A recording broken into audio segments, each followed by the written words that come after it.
Hello बच्चों, let's read this question. The question says draw the structure of aldehyde. बच्चों, इस question में बोला गया है कि एल्डिहाइड का स्ट्रक्चर क्या होगा, हमें वही ड्रॉ करना है। तो फर्स्ट ऑफ ऑल बात करते हैं इस क्वेश्चन के की कंसेप्ट की। क्या होगा इस क्वेश्चन का की concept?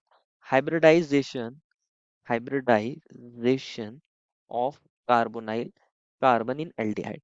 Hybridisation of carbonyl carbonyl carbon in aldehyde.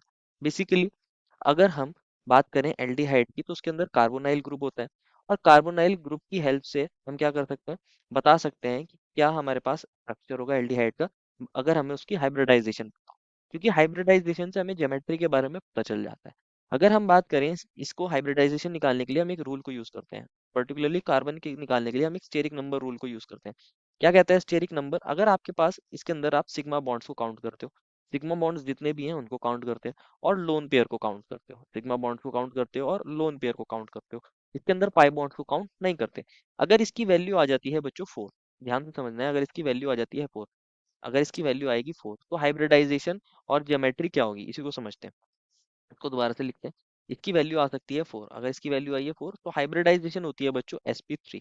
अगर इसकी वैल्यू आ जाए 3 तो हाइब्रिडाइजेशन होती है बच्चों sp2। और अगर इसकी वैल्यू आए 2 तो हाइब्रिडाइजेशन होती है sp। अब हमें हाइब्रिडाइजेशन का पता चल गया। अगर हमें हाइब्रिडाइजेशन पता चल जाए तो हम ज्योमेट्री और बॉन्ड एंगल के बारे में बता सकते हैं। जनरली क्या होता है, अगर कार्बन की हाइब्रिडाइजेशन sp3 आती है तो ज्योमेट्री जो होती है उसकी बच्चों टेट्राहेड्रल होती है। अगर हम ज्योमेट्री की बात करें, ज्योमेट्री जियोमेट्री की बात करें तो कैसी होती है? टेट्राहेड्रल। टेट्राहेड्रल होती है कार्बन के अराउंड। ज्योमेट्री कैसी होगी? टेट्राहेड्रल होगी। अगर sp2 आई है तो कैसी होगी बच्चों? Trigonal planar. Trigonal planar. Trigonal planar होती है। अगर sp आ जाए तो लीनियर होती है। कैसी होती है बच्चों? लीनियर होती है। अगर परफेक्टली टेट्राहेड्रल है तो बॉन्ड एंगल जो होता है बच्चों कितना होता है? बॉन्ड एंगल कितना होता है हमारे पास? 109 degree 28 minute. 109 degree 28 minutes. Perfectly trigonal planar में बॉन्ड एंगल 120 डिग्री के होता है और लीनियर के अंदर 180 डिग्री होता है। तो अब हमें क्या करना है? हाइब्रिडाइजेशन देखनी है कार्बोनाइल कार्बन की। और फर्स्ट ऑफ ऑल एल्डिहाइड को देखते हैं। एल्डिहाइड क्या होता है? आर सी एच ओ को ही तो बोलते हैं एल्डिहाइड। ये कार्बोनाइल ग्रुप है और ये हाइड्रोजन है बेसिकली।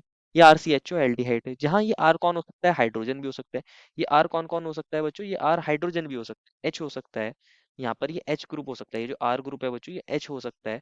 या फिर ये कोई एल्काइल ग्रुप हो सकता है, एल्काइल ग्रुप हो सकता है बच्चों। या फिर कोई ये एराइल ग्रुप हो सकता है, ऐसे हम लिख सकते हैं।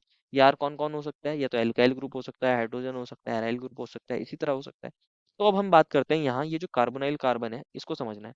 इसने अगर आप देखोगे इसने कितने सिग्मा और कितने लोन पेयर हैं इसके पास? तो इसके पास सिर्फ 3 सिग्मा बॉन्ड है। एक ये वाला, ये 1 सिग्मा बॉन्ड, ये 2 सिग्मा बॉन्ड, ये 3 सिग्मा बॉन्ड। जब डबल बॉन्ड होता है तो एक बॉन्ड पाई होता है और पाई बॉन्ड को काउंट नहीं करते।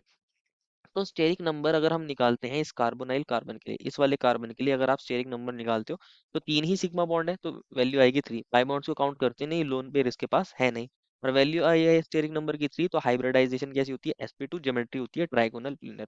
एक्चुअल में एल्डिहाइड को कुछ इस तरीके से दिखाते हैं। आर और ये सी होगा बच्चों, और ये डबल बॉन्ड ओ, और यहाँ पर ये हाइड्रोजन, ये तीनों एक ही प्लेन में होंगे। तो ये हो गया हमारे एल्डिहाइड का स्ट्रक्चर। कुछ इस तरीके से हम इसके स्ट्रक्चर को दिखाएंगे। ये क्या है बच्चों?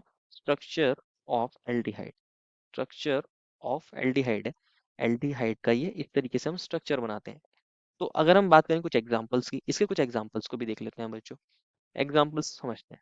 फॉर एन एग्जांपल, अगर HCHO की बात करें, फॉर्मल्डिहाइड, आर की जगह अगर हम हाइड्रोजन ले लें तो ये फॉर्मल्डिहाइड होता है। और इसको हम ऐसे लिखते हैं, ये कार्बोनाइल वाला कार्बन, ये डबल बॉन्ड हो और ये दूसरा हाइड्रोजन, ये HCHO होता है। इसको बोलते हैं फॉर्मल्डिहाइड, या इसका जो IUPAC नेम होता है वो मिथेनल होता है। मिथेनल, एक कार्बन का एल्डिहाइड मिथेनल, ये मिथेनल होता है बच्चों। अगर आप देखोगे इसके अंदर ये कार्बन कार्बन की जो ये हाइब्रिडाइजेशन थी बच्चों, ये sp2 थी, इसलिए हमने इसका जो ज्योमेट्री बनाई है ट्राइगोनल प्लेन। ये जो हाइड्रोजन है, ये वाला जो हाइड्रोजन है और ये कार्बोनाइल ऑक्सीजन है, ये तीनों एक ही प्लेन के अंदर है। तीनों एक ही प्लेन के अंदर होते हैं। तो ये ज्योमेट्री कैसी होती है? ट्राइगोनल प्लेन है। और इस तरीके से हम स्ट्रक्चर दिखाते हैं। एक एग्जाम्पल और ले लेते हैं इथेनल का।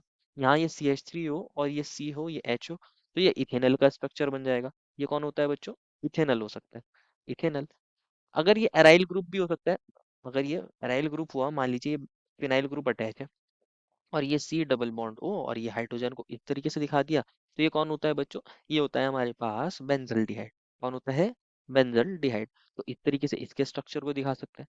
इस तरीके से इसके स्ट्रक्चर को दिखा सकते हैं। इस तरह से हम अलग अलग एल्डिहाइड के स्ट्रक्चर्स को बना सकते हैं।